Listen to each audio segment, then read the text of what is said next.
rode to the pinnacle of pop music stardom with his beloved and long-running rock band the Heartbreakers, born out of the ashes of a group that flopped when he brought them from Gainesville, Florida, to California in the mid-1970s.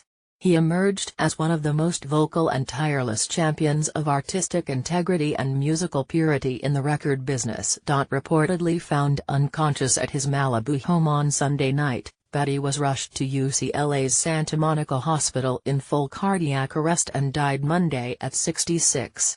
For hours, multiple media outlets reported his death only to retract those reports. His death was confirmed Monday night by his family's spokeswoman. A cause has not been announced.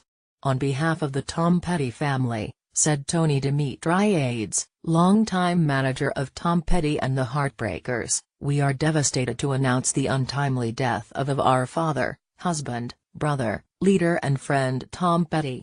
He suffered cardiac arrest at his home in Malibu in the early hours of this morning and was taken to UCLA Medical Center but could not be revived.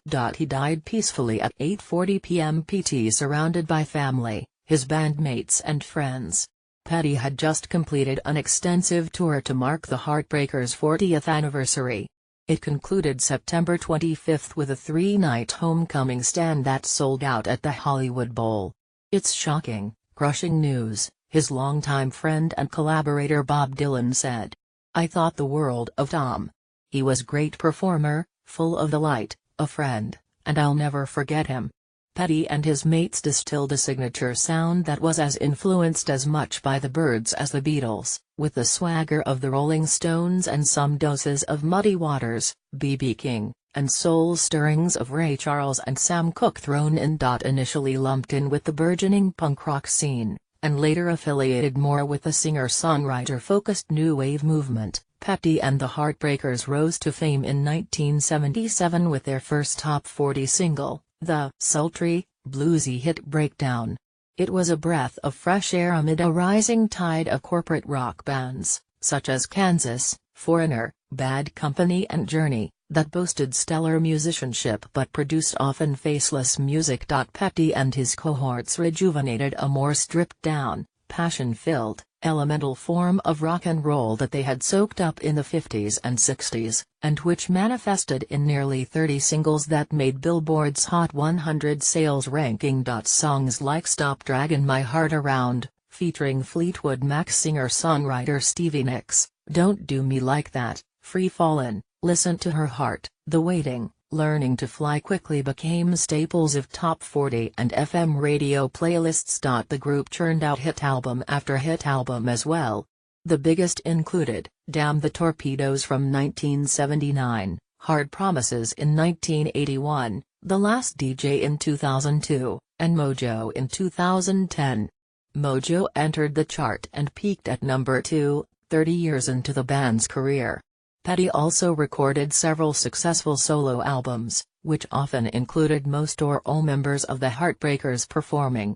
His first, 1989's Full Moon Fever, reached number 3, followed by Wildflowers in 1994 and Highway Companion in 2006. He carved out a niche as one of rock's most beloved figures, respected by both peers and fans.